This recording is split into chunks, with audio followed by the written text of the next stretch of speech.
जय श्री कृष्णा दोस्तों, स्वागत है आज की इस वीडियो के अंदर।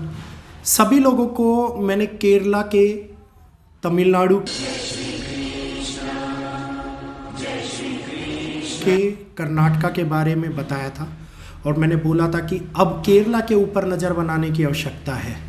और 2 दिन पहले कही गई बात, केरला में एक ऐसा खतरा आ गया जिसने वहाँ के यूथ को, वहाँ पे नौकरी करने वाले लोगों को, वहाँ के जनजीवन को पूर्ण रूप से प्रभावित कर दिया है।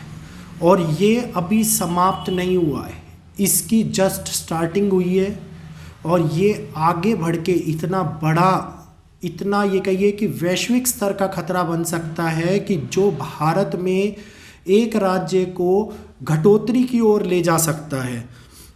सारी बात आज आप लोगों को इस वीडियो के माध्यम से मैं बताने वाला हूँ। प्लीज़ वीडियो के अंदर बने रहिएगा, स्किप मत कीजिएगा, सारी बातें बहुत ही महत्वपूर्ण हैं। वीडियो को शेयर कीजिए, लाइक कीजिए और चैनल को सब्सक्राइब कर बेल आइकन को ऑल पे कीजिए ताकि आने वाली वीडियोस की नोटिफिकेशन आपको यूट्यूब के माध्यम से मिलती रहे। जी हाँ, हम बात कर रहे हैं भारत के साउथ के हिस्से के उस राज्य की, केरला, जिसको बहुत ही सुंदर प्राकृतिक नज़ारों के लिए माना जाता है। टूरिज़्म सबसे ज़्यादा आते हैं। टूरिज़्म के आने के बावजूद, अर्निंग होने के बावजूद केरला के अंदर एक ऐसा अनदेखा खतरा एकदम से आ गया जिसने वहाँ के यूथ को, वहाँ पे काम करने वाले कर्मचारियों को, पेंशन पे अपना जीवन यापन करने वाले पेंशनर्स को प्रभावित करके रख दिया एक ही पल के अंदर। केरला ने अपने आप को इकोनॉमिक क्राइसिस के अंदर शामिल कर लिया और उसने ये बोल दिया कि मैं फाइनेंशियल क्राइसिस की ओर बढ़ नहीं चुका हूँ, फाइनेंशियल क्राइसिस हमारे राज्य के अंदर हो चुका है, हमको यहाँ से बाहर निकालो। गुहार लगाई जा रही है, सुप्रीम कोर्ट के अंदर याचिका डाली जा रही है। जी हाँ, एक एक शब्द मैं नहीं बोल रहा, वहाँ के सीएम ने सेंटर के पास में याचिका के अंदर लिखकर ये शब्द भेजे हैं और साथ ही साथ सुप्रीम कोर्ट के अंदर पिटीशन फाइल करने के बाद उसने सुप्रीम कोर्ट से भी ये गुहार लगाई। जैसा बोला गया था पास्ट की वीडियो के अंदर, वैसा ही हुआ। केवल 2 राज्य बचे हैं साउथ के, उड़ीसा और तमिलनाडु। इस पे भी आने वाले टाइम के अंदर आपको कोई ना कोई गतिविधि देखने को मिल जाएगी। कुछ ऐसा होता हुआ मिलेगा जो एक मीडिया की चर्चा का विषय बन के रह जाएगा। भारत में क्राइसिस की शुरुआत केरला ने दिखा दी, यहीं से इम्पैक्ट होता हुआ शुरू हुआ। केरला ने कह दिया जैसे ही कि हम फाइनेंशियली क्राइसिस की चपेट में आ चुके हैं, अपने एम्प्लॉयज़ को सैलरी देने के लिए हम लोगों के पास में पैसे नहीं बचे। राज्य की भरपाई किस प्रकार से कर पाएंगे, राज्य की जो योजनाएं हैं उनको चलाने तक के पैसे नहीं बचे हम लोगों के पास में।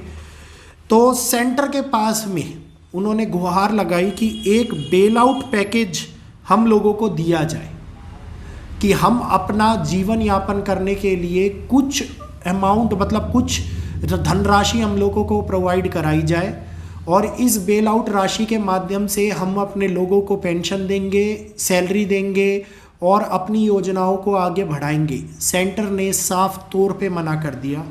सेंटर ने ये बात बोली कि जो भी वहाँ पे घटित हुआ है वो राज्य ने अपने कर्मों के द्वारा, मतलब अपने किए गए पास्ट के कर्मों के द्वारा वहाँ पे इन चीज़ों का स्टार्टिंग करी है, इस क्राइसिस की स्टार्टिंग करी है। चाहे किसी भी रूप में हुई हो, ये तो पॉलिटिक्स बाजी है, इसके बारे में हमें बीच में नहीं पढ़ना चाहिए। लेकिन आप देखिए कि केरला से स्टार्टिंग हो गई। वही शब्द, वही ग्रहों की स्थिति, वैदिक एस्ट्रोलॉजी का इतना 100% रिजल्ट शायद ही देखने को मिलता होगा जो आज हम लोगों को देखने को मिल रहा है। दिए गए निर्धारित समय के अंदर इस प्रकार की घटना का होना ये दिखाता है कि हमारा वैदिक अर्थशास्त्र इतना ज़्यादा पावरफुल है, ज्योतिष शास्त्र इतना ज़्यादा पावरफुल है कि वो भविष्य में होने वाली घटनाओं का अगर ठीक से मूल्यांकन किया जाए, ठीक से आकलन किया जाए तो एक एक बात को पहले से बताने की क्षमता रखता है। इसी कारण प्राचीन ऋषि मुनि जितने भी हैं, प्राचीन संत जो थे, वो बड़ी बड़ी भविष्यवाणियां कर जाया करते थे, केवल ग्रह और नक्षत्रों की स्थिति का आकलन करके, क्योंकि पंचांग हमेशा 100 साल का आता है और 100 साल के पंचांग से ज़्यादा का मूल्यांकन करना आज के टाइम के नॉर्मल एस्ट्रोलॉजरों के बस की तो नहीं रहा है, क्योंकि सॉफ्टवेयर ऐसे आ गए कि हजार साल तक के नक्षत्रों की स्थिति को दिखा देते हैं। लेकिन प्राचीन ऋषि जो अपने दिव्य ज्ञान के अकॉर्डिंगली ये मूल्यांकन करा करते थे और उसके द्वारा बताई गई भविष्यवाणी आज के टाइम में सत्य साबित होती हुई नजर आ रही है। तो अपने ज्योतिष शास्त्र को आगे बढ़ाइए, वैदिक ज्योतिष को आगे बढ़ाइए, मेरी आप लोगों से ये पर्सनल रिक्वेस्ट है। और पेड़ लगाइए। बहुत अच्छा लग रहा है जब आप लोग मैसेज कर रहे हैं कि भैया मेरे एक पेड़ लगाया है, और अगर हम सभी लोग एक एक पेड़ लगाएंगे तो आगे बढ़ता हुआ ये समाज आने वाले टाइम के अंदर हरा भरा दिखाई देने लग जाएगा। सुप्रीम कोर्ट ने सेंटर से रिक्वेस्ट करी कि प्लीज़ बेल आउट पैकेज दे दो। केवल रिक्वेस्ट करी जा सकती है, सुप्रीम कोर्ट आदेश नहीं दे सकता किसी भी इस प्रकार की चीज़ों के ऊपर। सेंटर ने बोला कि बेल आउट पैकेज की अवधि ऑलरेडी समाप्त की जा चुकी है। अगर हम बार बार ऐसे किसी कर्मों के द्वारा, मतलब किसी भी राज्य को बेल आउट पैकेज देने लग गए तो सभी राज्य हम लोगों से बेल आउट पैकेज की डिमांड करने लगेंगे और सेंटर फंस जाएगा गलत चीज़ों में। सेंटर फंस जाएगा कि आगे किसी का मदद करने जाए या ना करी जाए। तो भारत में भी अब फाइनेंशियल क्राइसिस की वो शुरुआत हो गई है जो बाहरी देशों को बहुत पहले से मार डाल रही थी। साथ ही साथ ये आगे बढ़ने की कगार पर पहुंचेगा, जनता को डायरेक्ट असर करेगा, समाज को डायरेक्ट असर करेगा, महंगाई डायरेक्टली बढ़ेगी। साथ ही साथ इकोनॉमी के ऊपर होता हुआ असर भारत के 30% एरिया को प्रभावित करेगा। और ये प्रभावित जो क्षेत्र होंगे वो मैंने आप लोगों को पास्ट वीडियो में बता रखे हैं, तो बार बार रिपीट करने की आवश्यकता नहीं है।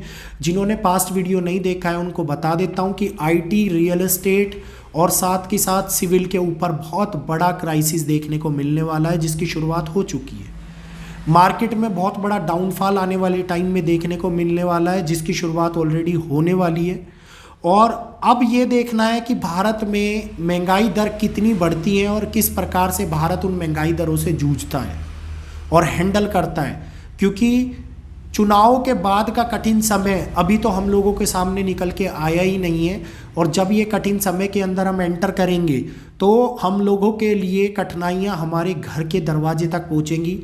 कितने लोग सुरक्षित रहेंगे, कितने लोग इन कठिनाइयों से जूझ पाएंगे और कितने लोग इन कठिनाइयों में फंस जाएंगे, ये आने वाला समय और नियति ही जानते हैं।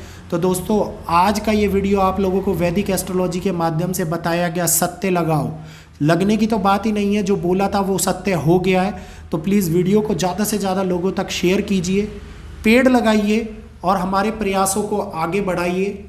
आज के लिए इतना ही। जय श्री कृष्णा।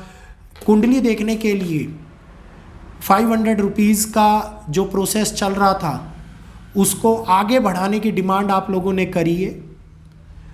कोशिश करता हूँ उसको आगे बढ़ाने के, अभी बंद नहीं किया है मैंने, वो ऑटोमेटिकली चालू कर रखा है। 3 दिन के लिए किया था लेकिन आज 5 दिन हो गए हैं। तो इस वीक के लास्ट तक मैं केवल उस पैकेज को रखूँगा, फिर उसके बाद में नॉर्मल जो हमारे रेट्स हैं वो वापस आ जाएंगे। तो दोस्तों, जिन लोगों को बुकिंग करानी है आप लोग बुकिंग करा सकते हैं। बाकी ऑप्शंस भी अवेलेबल हैं।